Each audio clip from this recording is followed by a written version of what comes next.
Let's talk blue jeans in East Germany. Do you know how many states in the United States that it is legal to own a flamethrower? All 50, more or less. I in fact asked a group of people why they think this is, and the answers vary, but all centered around legitimate uses outside of mandatory possessions to curtail no-knock raids. But the fact remains that owning a flamethrower remains legal to do for personal purposes. Now, just because it's legal doesn't mean that walking down the street wielding one isn't going to draw attention, especially in a culture that says walking around with flamethrowers is usually the job for Batman villains. And that brings me to East Germany, specifically jeans. Good old American blue jeans, kind of like the ones I'm wearing right now. To hear some people talking about it, owning a pair of jeans was illegal in the Soviet bloc, and I'm here to tell you, it was completely legal to own jeans in East Germany. Yet, much like a flamethrower in the United States, walking down the street with them was going to bring questions. There is a reason why people think that owning jeans was illegal in East Germany, but at the same time, just dismissing it as a quirk of a weird, regressive regime is so boring.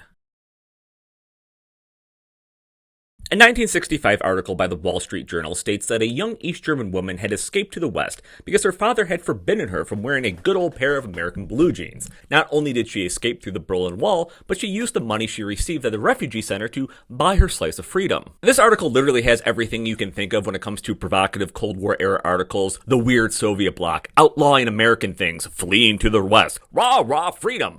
Reading it gives you a very specific idea. Things were different and bad on the other side of the Iron Curtain. And if we just left it there, you would have this memory of a quaint story, one that would dominate memory for years to come, but you would miss the actual story behind that story. Because if jeans weren't banned in East Germany, just what the hell is going on here? Well, to East Germans, especially ones that wish to buy into the shaping culture, this story was a positive example of what made East Germany different. East Germany, you need to understand, was trying to craft a culture that was in opposition to the capitalist West, one where jeans were seen as the embodiment of the teenager culture that exploded after the Second World War, where jeans were a symbol of this newfound capitalist youth. Importantly, and I didn't really put this together until writing this video, jeans had shifted from being the clothing of the worker, the blue-collar icon, to being an item of material excess. I wonder why that would be looked down upon in the socialist bloc. East Germany further had a planned economy. What was imported and what were sold were carefully calculated. This gave the state immense power in attempting to shape the culture, and this meant they specifically didn't import American blue jeans. And while jeans would eventually start making their way into East Germany to be called rivet pants, to take the capitalist shine off of them, it's the ability of the East German state to directly shape their society that we need to pull at. So we all know that constitutions are the be-all end-all of your rights under any system, right? And much like the United States, freedom of speech was enshrined by the 1968 East German Constitution. Article 27 stated, "Every citizen of the German Democratic Republic has the right, in accordance with the spirit and aims of this Constitution, to express his opinion freely and publicly. This right is not limited by any service or employment relationship. Nobody may be placed at a disadvantage for using this right." Now this seems really straightforward, but I'm going to key in on a certain choice of words: in accordance with the spirit and aims of this Constitution. Because this Constitution also gave the East German state a right, the right to explicitly shape socialist culture. Article 18 of the East German Constitution stated, "Socialist national culture is one of the foundations of socialist society. The German Democratic Republic fosters and protects socialist culture, which serves peace, humanism, and the development of the socialist community of man. It combats imperialist anti-culture, which serves psychological warfare and the degradation of man." Thus, to the East German state, it was incredibly important that Western styles and fashions were suppressed as anti-socialist in nature. This is why they humorously equated Iron Maiden with the CIA, but it also manifests in another area, prescribing antisocial lifestyle and behavior, a charge which held some heavy and recent baggage in German history, and one that had historically been served as a catch-all for undesirables in general. Paragraph 249 of the East German Criminal Code officially put the teeth in the ability of the East German state to curb this behavior, with prison sentences ranging from 2 to 5 years. So this paints being stopped by the police because you look like Robert Smith of The Cure and being accused of being a thistle in the socialist rose garden in a different light. Also, there is a certain level of irony to be had that the thing that got you accused of being anti-communist in East Germany got you accused of being a communist in the United States. Yet the jeans themselves weren't banned.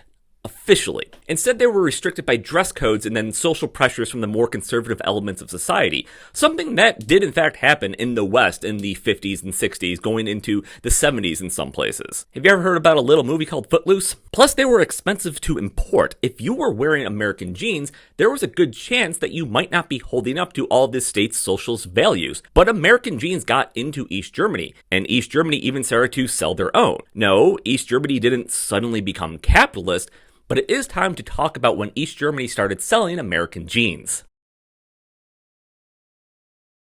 So I have my issues with the New York Times, but I can forgive about 45% of them for this image, which accompanied the article, East Germans line up to buy a pair of Levi's. East Berlin, November 29. In a heady atmosphere of expectation, East Berlin youths began to line up today at city stores for a huge sale of American blue jeans, airlifted directly from the United States. In the first large-scale deal of its kind, Levi Strauss & Company is shipping to East Germany almost 800 pairs of the much-coveted denim pants that have long been the status symbol for the young generation here as well as in the West. I've previously talked about how as part of reforms heading into the 1980s, the East German state attempted to make Western culture okay for socialism. This was part of East Germany turning to a more market-based economy, which meant that it was suddenly okay for things like Depeche Mode and American blue jeans to find their home in the worker state. This had been a process. First, East Germany, as mentioned, had begun selling their own versions, which, while appreciated, weren't the American-style ones. The East German brands tended to be fully synthetic, stiff, and with weird proportions. Yet entire clubs and cultures sprung up to bed in the East German brands to be more comfortable to wear and more like the real jeans. Guest workers from Vietnam became another source of correcting the shortcomings of the state's jeans, often running underground shops out of their apartments for knockoffs. Then the East German state began selling American blue jeans at intershops, essentially targeting Western consumers traveling through East Germany,